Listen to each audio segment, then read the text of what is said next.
Om Sri Sai Ram.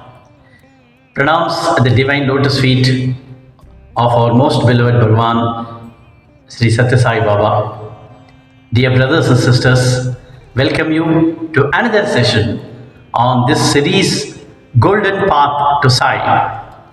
We have been discussing about the aspect of Pranava or Aumkaram.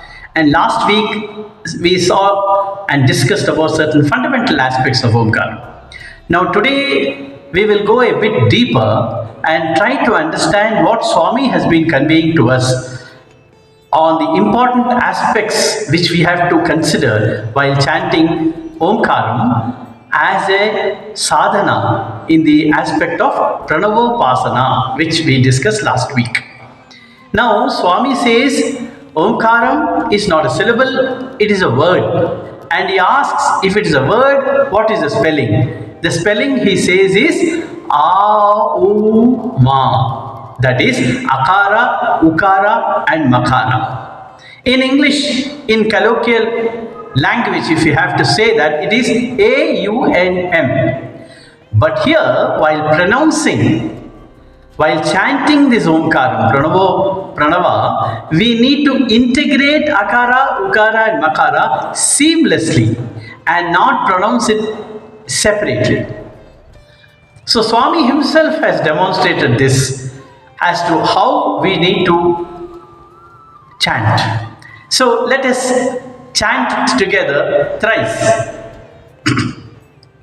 How it should be chanted.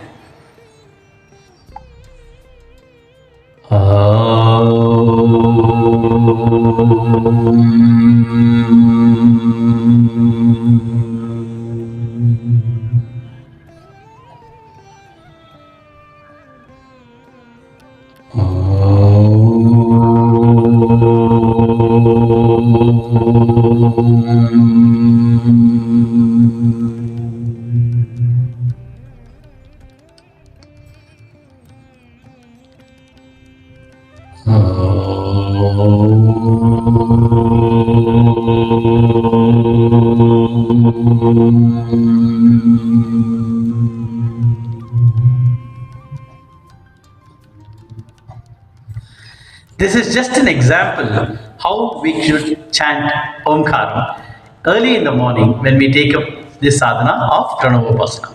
Now what is important here is the words A-U-M, Akara will be spelled out from our gullet or the throat, Ukara from the mouth and Makara through the lips. Together, it is originating from our navel, says Bhagawan. Akara from the throat, Ukara from the mouth and Makara through the lips. But together, Aumkaram, Pranava, is originating from navel. Now, there are very many cross references which are available in our text to emphasize this point, that it is originating from the navel and it is traveling up to the tongue. So let us see some cross references because it will solidify our faith that it is an aspect of sadhana. Now, if people are familiar with Lalita Sahasranamam, there is a mantra which comes there, Para Pashyanti Madhyama Vaikari. This Para Pashyanti Madhyama Vaikari is the process of travel of sound from navel to the lips. Para Pashyanti Madhyama and Vaikari. The second references which is given is that in Ganapati Atharva Sirisham, there is one mantra which comes. It says, Chatvari Vak Padani. Chatvari Vak Padani. That means so we are addressing Lord Ganesha. Tvam Chatvari Vak Padani. You are present, O Ganesha, in the four aspects of the Pranava Prasana. That means you are traveling, you are there in all the four stages of the voice. Padispara, Pashyanti, Madhyama and Vaikari. The third reference which we have is, most of you must be familiar with a popular Tyagaraja's song, Kriti, So Billu. In that So Billu song, Tyagaraja himself is mentioning one sentence. He sings one sentence in the Anupallavi. Nabhi Hrit Kantarasana, Nabhi Hrit Kantarasana. That denotes that Nabhi Hrit Kantarasana. In other words, it is Para Pashyanti Madhyama Vaikari. It also means the Chatvari Vakpadani. So we have these references to emphasize the point that it should originate from the navel, but it will travel through the throat, tongue and finally through the lips. But the Pranavopasana, the Pranava mantra, will originate from the navel. Now, when we chant, what we need to do is, we need to ensure that the akara starts from the navel and it is not heard. It is not verbally heard. But when it travels up to the throat, then you are able to hear the ukara. That is what Swami says. He compares this to a flight. When you are stationed in a place, and the flight is going from your place, it starts from somewhere where the sound is not heard so clearly. But when it comes to nearer you, the ukara aspect, it comes and you are able to hear the flight's sound, and then it tapers down to makara. So this is how Swami compares a sound of a flight to chanting of Omkara. Now, the second aspect, which is very, very important to consider, is it is not just chanting Omkaram in this style. This is only a technical aspect. But Swami always is Bhava Priya. We have seen that. And Swami says it has to be chanted with correct intonation and Bhava. Shruti, Laya, Tala, Kalamu, Swami says. All these aspects, technical aspects, we'll have to take care.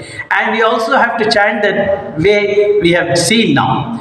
But more important than is Bhavamu. Now, what does this involve? In one of the discourses in Upanishads in 1991, Swami clearly mentions that the Pranava mantra will have to be chanted with lot of Bhava.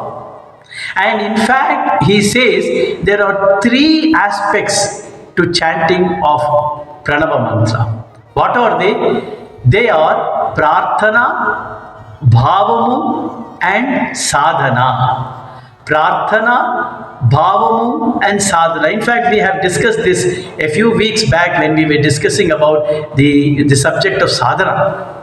Because Prarthana is related to the body.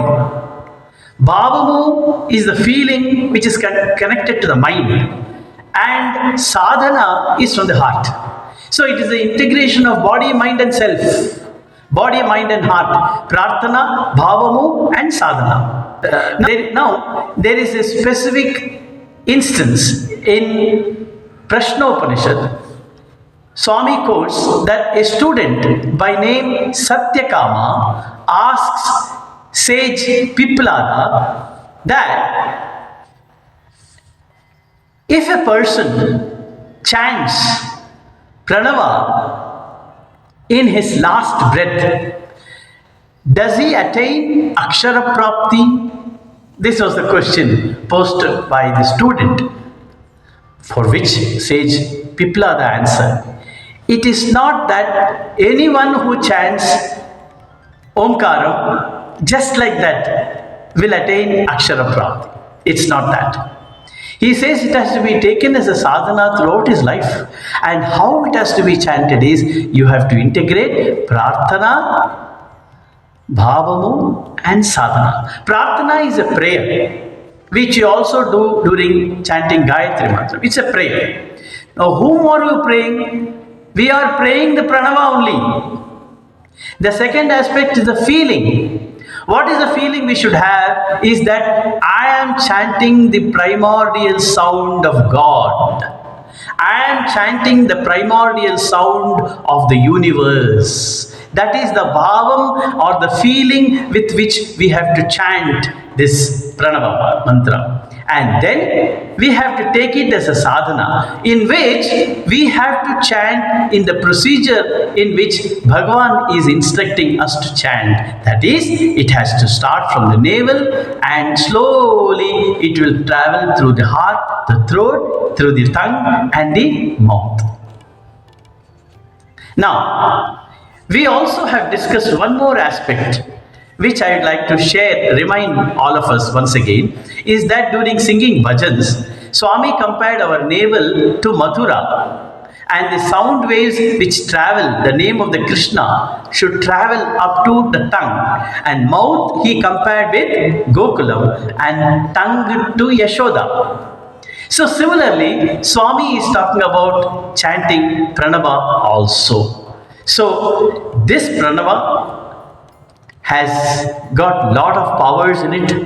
In fact, we have seen that chanting of 21 times of Aumkaram has got lot of power. It purifies all the sense organs and the mind, and it has to be chanted in a proper method, integrating akara, ukara and makara. Not only that, we need to chant pranava mantra with integrating the three aspects of prarthana, bhavamu and sadhana, so that we get the full realization of taking up this sadhana of pranavopasana.